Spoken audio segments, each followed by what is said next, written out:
So if you get a text which refers to the nation of Israel being called out of Egypt, when the ideal Israelite is called out of Egypt, that's Jesus, it's the same thing. It's not a big deal. It's simply that they are of the same mold, same precise idea, in fact. Whether you speak of the nation of Israel coming out of physical Egypt in the past, or you look at the new Israel, the ideal Israelite, who is Jesus, coming out of Egypt, it's the same thing.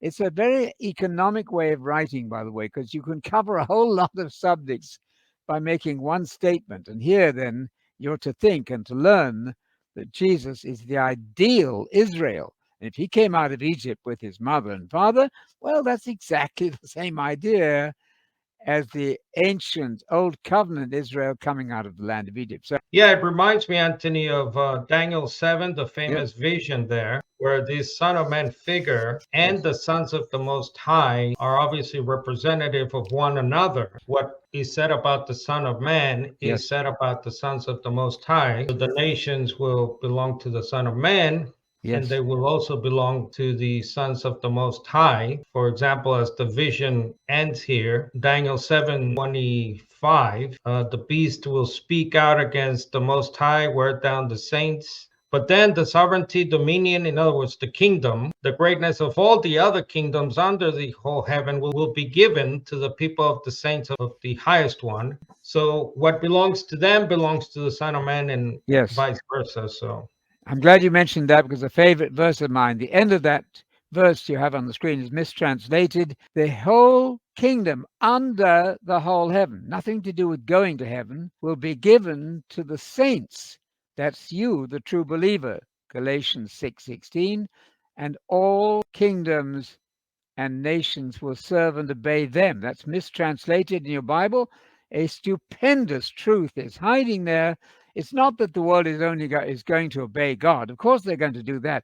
But the text there says that all the nations, dominions, will serve and obey them, the people of the saints. Please cross out the word him there and consult something like the International Critical Commentary. And many translations get that right. I think about 30 translations currently do. You are the ones to whom that kingdom is going to be given. So I'm so thrilled that you mentioned that key verse. So yes, Jesus embodies the nation. You have a footnote here in your translation to Matthew 2:15. Jesus, the Son of God, perfectly reflected the one God in his will, and thus Jesus was called by a name which described the unique work of the one God in Jesus, that is Emmanuel, God with us, or with us is God. Jesus, the ideal Son, obedient always to the Father, learning the trait of the Father, representing the Father as perfect agent. So we're back, Anthony, to this Jewish principle of agency. Let's see other examples, Anthony. The prophets say God gave Israel the Torah, the law, yet Moses is called the lawgiver to Israel by Yes. Joshua in chapter 22. The prophets say God brought Israel out of Egypt in Ezekiel 20, yet Moses brought them out, says Deuteronomy 29, and again Joshua 22. And then this last one, Anthony, is interesting. The prophets say God will be the light to the nations in Isaiah 51, verse 4, yet his servant is the light in Isaiah 42 and Isaiah 49. So this is what's known as agency. Absolutely. The Hebrew word that people might enjoy, shaliach, is somebody who is sent, commissioned. And the Jews have a very clever way of describing an agent. If an agent speaks, it's as though his sponsor is speaking. It wouldn't matter whether God said that or the agent Jesus or one of the prophets said it. It all comes to the same thing. Again, it's a very economic way of teaching that you can embrace a whole lot of stuff with one idea.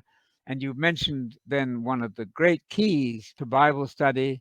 Indeed, Jesus is the agent. He's the Son of God. Yeah, also, Anthony, a couple of other Yeah. interesting ones I found in my research. In the Mm. New Testament, Jesus applies this Yes. Yahweh text about the light Good. of the nations to his followers in Matthew 5:14, and Luke to the apostles in Yes. Acts 13:47. Yep. They're a light to the nations. And Jesus called John the Baptist a light that Yes. was burning and shining to Yes. Israel. Good. In John 5:35, which sounds like an allusion to Yahweh as the light of Israel in Isaiah Yes. 10:17, and by extension, King Yes. David himself Of course. is called the light to Israel or the light of Israel Yes. in 2 Samuel 21.